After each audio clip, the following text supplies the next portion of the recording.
एक बार की बात है, महात्मा बुद्ध के शिष्य आनंद कहीं जा रहे थे। रास्ते में उन्होंने देखा कि एक अधेड़ व्यक्ति एक चट्टान पर बैठा रो रहा है। वो उसके पास गए और बोले, क्या बात है वत्स, तुम कौन हो और क्यों रो रहे हो? आनंद की बात सुनकर उस व्यक्ति की सिसकियां थम गई। वह अपने आंसू पोंछता हुआ बोला, मैं पास के गांव का रहने वाला एक बदनसीब व्यापारी हूँ। मैं जो भी काम करता हूँ वह बिगड़ जाता है। व्यापार के चक्कर में मैंने अपनी पत्नी के गहने गंवा दिए। मैंने अपने परिवार को भी खो दिया। यहाँ तक कि मेरा घर भी गिरवी पड़ा है। मुझे तो लगता है कि मैं किसी काम का नहीं हूँ। मेरी किस्मत ही खराब है। उसकी बात सुनकर आनंद बोले, तुमसे किसने कहा वत्स कि तुम्हारी किस्मत खराब है? जरा मैं भी तो जानूं कि तुम्हारी किस्मत में क्या खराबी है।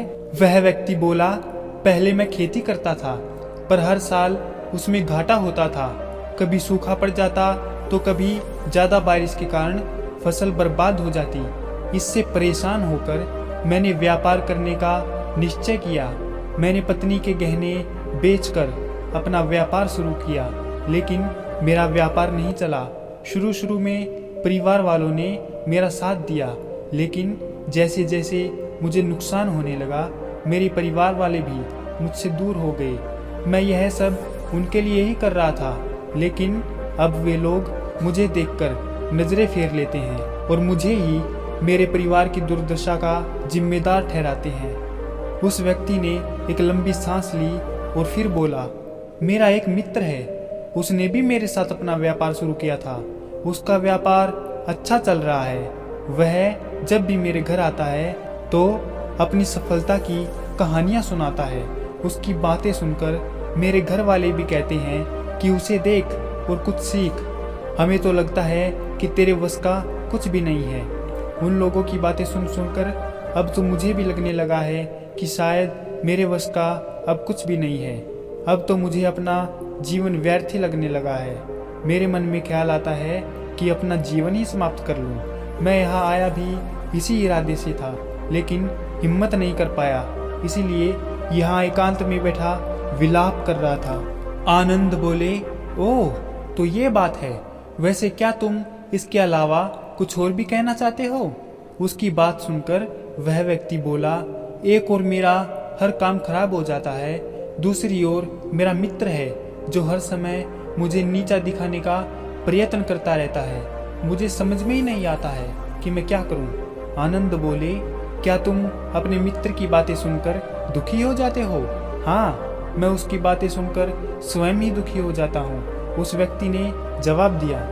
फिर आनंद ने पूछा, तुम्हें किस बात का दुख होता है, अपने असफल होने का या फिर मित्र के सफल होने का? उनका सवाल सुनकर वह व्यक्ति एक पल के लिए सोच में पड़ गया। फिर वह बोला, अगर सच कहूँ तो मुझे अपने असफल होने का उतना दुख नहीं होता है जितना कि अपने मित्र के सफल होने का होता है। अर्थात यदि तुम्हारा मित्र असफल हो जाए तो तुम्हें खुशी होगी? वह व्यक्ति बोला, हाँ, मुझे बहुत खुशी होगी। इसका मतलब है कि तुम्हारी खुशी तुम्हारे मित्र पर निर्भर है। आनंद बोले, अगर वह चाहे तो तुम्हें खुश कर सकता है, और अगर वह चाहे तो तुम्हें दुखी कर सकता है। तुम स्वयं से न तो खुश हो सकते हो और ना ही दुखी हो सकते हो। अर्थात तुम अपने मित्र के गुलाम हो गए हो, इसीलिए तुम्हारा कुछ नहीं हो सकता। ऐसा ना कहे महात्मन। उस व्यक्ति ने हाथ जोड़ दिए। आपकी बातें सुनकर मुझे कुछ आशा बंध रही है।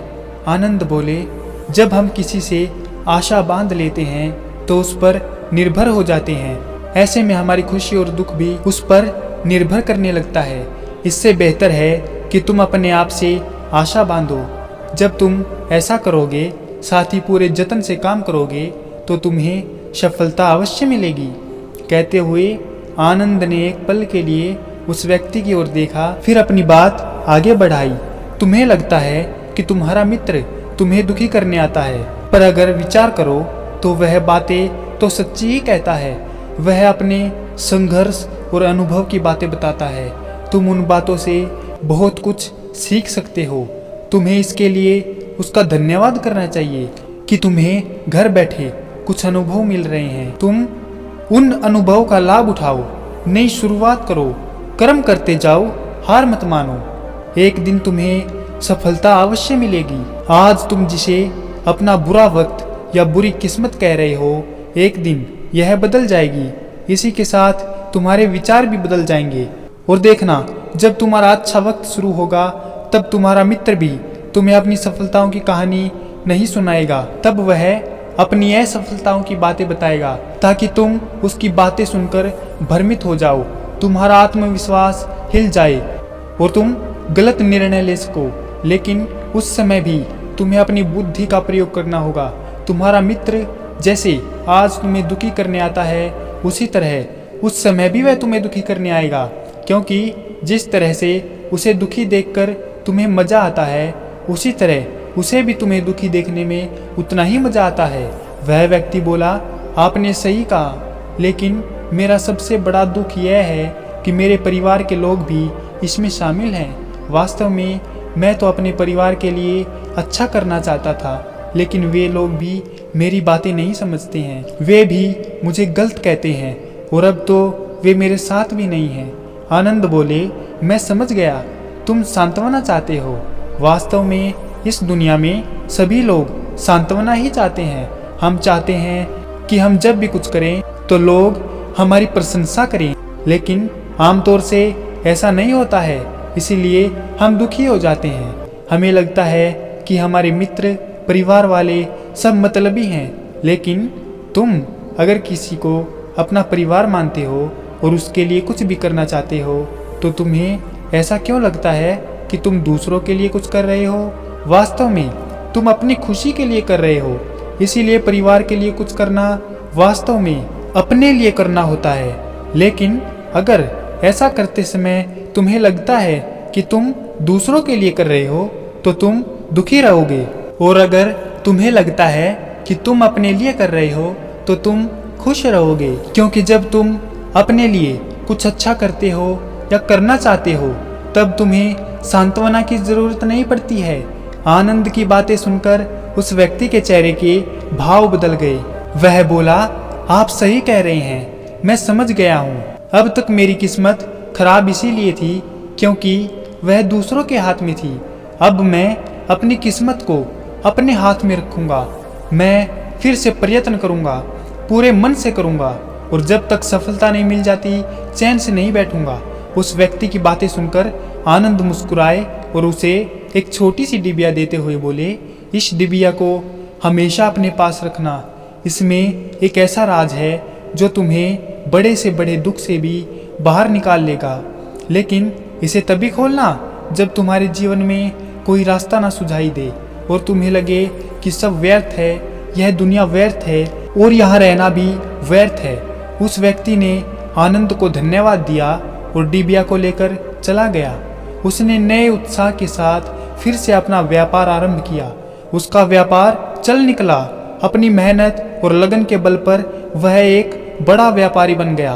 परिवार वाले भी उसके साथ आ गए और उसका जीवन हंसी खुशी बीतने लगा। अब वह भूतकाल का रोना छोड़ चुका था।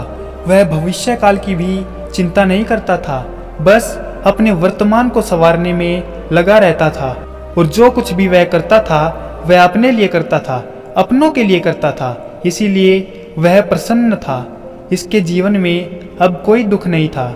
लेकिन वक्त हमेशा एक जैसा नहीं रहता है, वह बदलता रहता है। इसके जीवन में भी बदलाव आया। एक दिन उसके राज्य पर पड़ोसी राजा ने चढ़ाई कर दी।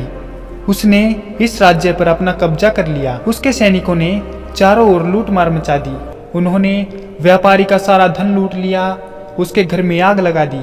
जान बचाने के लिए उसे अपने परिवार के साथ वहां से भागना पड़ा। वह व्यक्ति अपने परिवार के साथ कई दिनों तक इधर उधर भटकता रहा। वह दाने दाने को मोहताज हो गया। उसका बच्चा बीमार हो गया। इलाज के अभाव में वह तड़पने लगा। यह देखकर उसका हृदय चित्कार कर उठा। वह कैसे अपने बच्चे का इलाज कराए? उसके पास तो खाने के लिए भी पैसे नहीं थे। ऐसे में एक बार फिर निराशा ने घेर लिया। उसे लगने लगा कि उसका जीवन व्यर्थ है, सारी दुनिया व्यर्थ है, किसी भी बात का कोई मतलब नहीं है।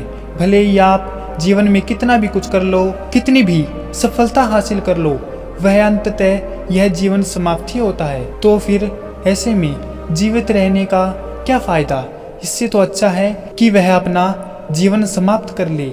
लेकिन तभी उसके दिमाग में आनंद की दी हुई डिबिया कौंध उठी। उसने उत्सुकता के साथ उसे खोला। डिबिया के भीतर एक पर्ची रखी हुई थी। पर्ची पर कुछ लिखा हुआ था। उसे पढ़कर उसकी आंखों के आगे आशा निराशा का अंधेरा छंट गया और वह मुस्कुरा पड़ा। पर्ची पर लिखा हुआ था, यह समय भी बीत जाएगा। उसने डिबिया को अपनी मुट्ठी में भींच लिया और एक नई शुरुआत के लिए खड़ा हुआ। दोस्तों, अगर आप भी ऐसी ही परिस्थितियों से गुजर रहे हैं तो निराश ना हो। अपने अतीत पर शोक मत करें, ना ही भविष्य की चिंता करें। अपने वर्तमान को जिएं और उसे बेहतर बनाने के लिए सच्चे मन से प्रयत्न करें। यकीन माने, जल्दी ही आपकी किस्मत भी बदलने वाली है। तो कैसी लगी आपको हमारी ये वीडियो? अगर आपको ये वीडियो पसंद आई हो तो इसे लाइक और सब्सक्राइब अवश्य करें। आपका हमारी वीडियो देखने के लिए बहुत बहुत धन्यवाद और शुक्रिया।